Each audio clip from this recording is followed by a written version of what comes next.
So now we move on to item 7, a council donation towards the Cyclone Gabrielle Relief Fund. I am more than happy to move this, and Kelly is seconding it.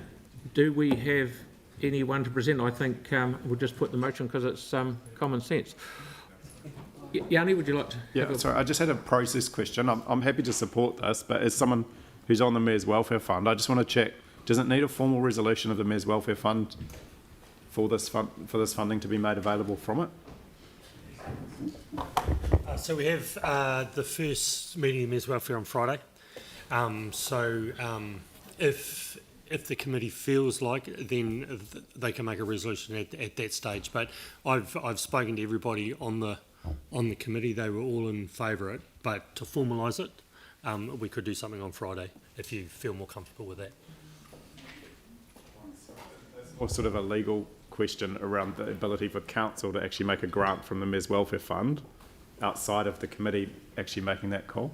Like I said, I'm really happy to support this. I just want to make sure that we are going through the proper process. Can we just put in one, approve a grant subject to the committee approval? If it needs it, that's the question. Does it? I mean, John? Yeah, we sought legal advice on this, and this question wasn't raised, but what I would want to avoid doing is delaying this process. So if council feel as belt and braces to put such an amendment, fine. It hasn't been raised. The only legal issue raised is just to make councillors clear we are going against the policy of the Mayor's Welfare Fund by offering a donation outside of Christchurch. Councillors are advised that this is due to exceptional circumstances and councillors wishing to assist the North Island in a time of great need. And to check that there is no intention to change the criteria of the Mayor's Welfare Fund. So that was the legal issue brought to this council. But we're happy, for an amendment made for a belt and braces approach. I think belt and braces is good. Just put subject to the committees. So, Mayor, if I could just ask Helen White, our Head of Legal, just to be absolutely clear in terms of whether Council has the authority to take this decision, because I believe you do have. Helen?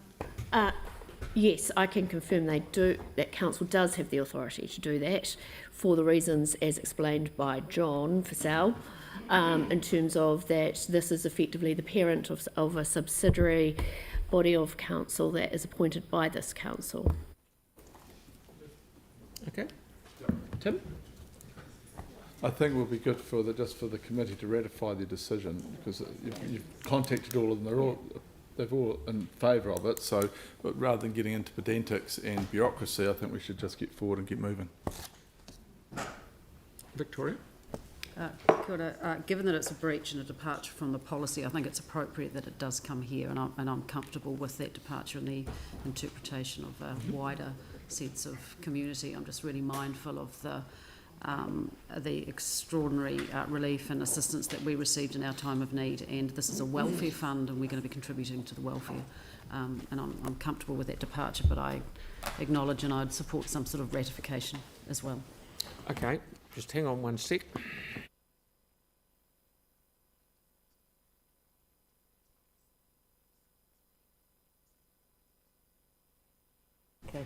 Yeah, so we're just putting that in there.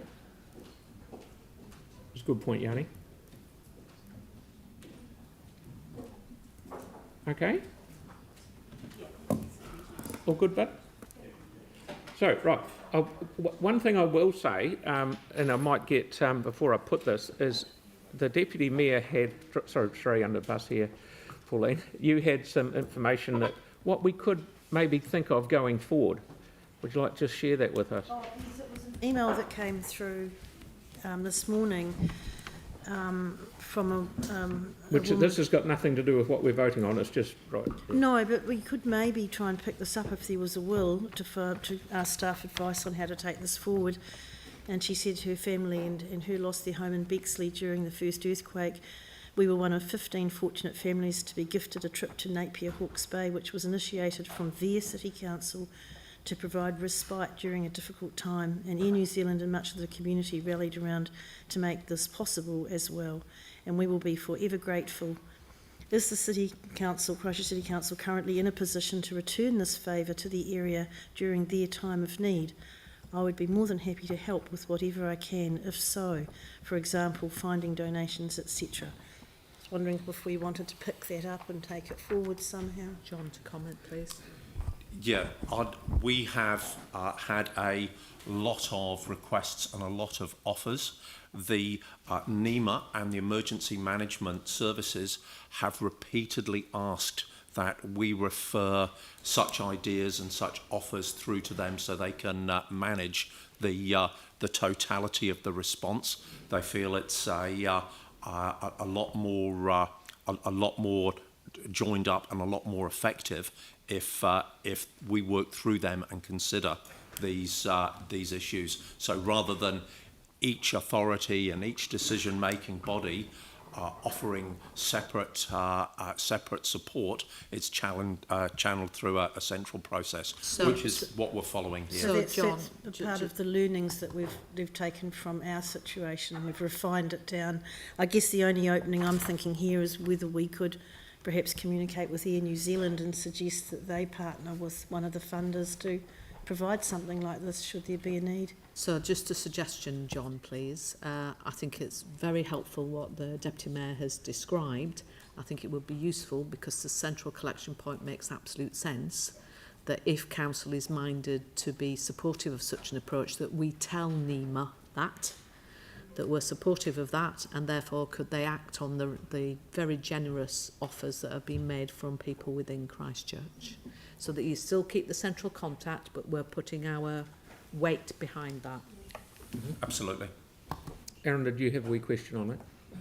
Yeah, I have a fear around that when things get moved into a big central vacuum, that the intent of this gets lost. And I think it's very easy for us as a council to set up a small working group under the mayor or deputy mayor or whoever that just helps facilitate it. It's a very simple offer that we become a respite place for people up there that have lost their homes. They could be staying in emergency, so they bring their family down, they stay in Christchurch for a weekend, they'll either have donated accommodation or stay with families. There'll be a ton of families would open their door in this city because of what people did for us.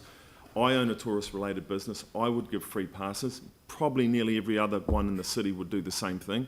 It'd be very easy to put together, and then can be done through the council or whatever up there, and just say, hey, families that need a respite to get away from just looking at destruction all the time. People did it for Christchurch, and I think we should do the same. San Francisco did it for us. We never understood it at the time, but now we do. And they're doing it over 100 years later. They still, every time a major city around the world gets an earthquake, they put an invite out and say, we will tell you what will go wrong. They told us, we said, no, you're wrong. We will recover a lot quicker than everyone else, and we'll do all these. They were exactly right. And so we should take this offer up, and we should run with it rather than centralising it. And I think it'll get lost. But that's all. Thank you, Aaron. And now I just brought that up because Pauline showed me just before we walked in here, and I think it's a good thing that we should discuss going forward. This is not what we're voting on at the moment, but I just wanted to put it out there.